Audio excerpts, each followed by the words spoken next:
Hey guys, welcome. We've got chapter 21 coming up here. Craziness happened in chapter 20 with Mr. Sir and the warden. Not the way we thought it was going to go down there in the cabin. So let's see what happens when Stanley gets back out to his hole. All right, chapter 21, here we go. Chapter 21. It was a long walk back to his hole. Stanley looked out through the haze of the heat and dirt at the other boys, lowering and raising their shovels. Group D was the farthest away. He realized that once again he would be digging long after everyone else had quit. He hoped he'd finish before Mr. Sir recovered. He didn't want to be out there alone with Mr. Sir. "He won't die," the warden had said, "unfortunately for you." Walking across the desolate wasteland, Stanley thought about his great-grandfather.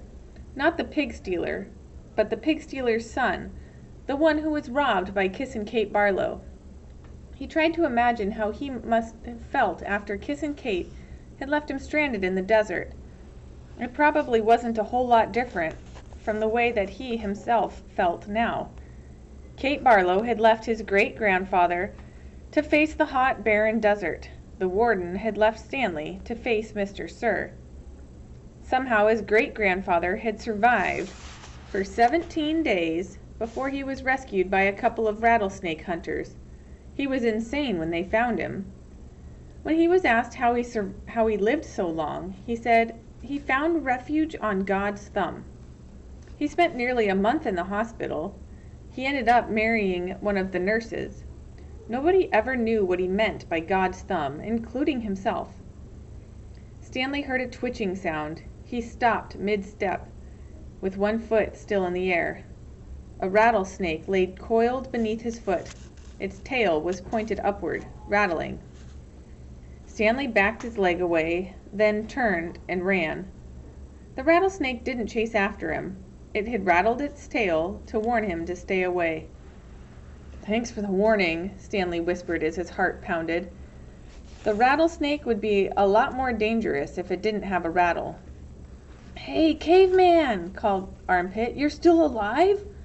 "What'd the warden say?" asked X-Ray. "What'd you tell her?" asked Magnet. "I told her I stole the seeds," said Stanley. "Good going," said Magnet. "What'd she do?" asked Zigzag. Stanley shrugged one shoulder. "Nothin'. She got mad at Mr. Sir for bothering her." He didn't feel like going into details. If he didn't talk about it, then maybe it didn't happen. He went over to his hole, and to his surprise, it was nearly finished. He stared at it, amazed. It didn't make sense. Or perhaps it did. He smiled. Since he had taken the blame for the sunflower seeds, he realized the other boys had dug his hole for him. "Hey, thanks," he said. "Don't look at me," said X-Ray.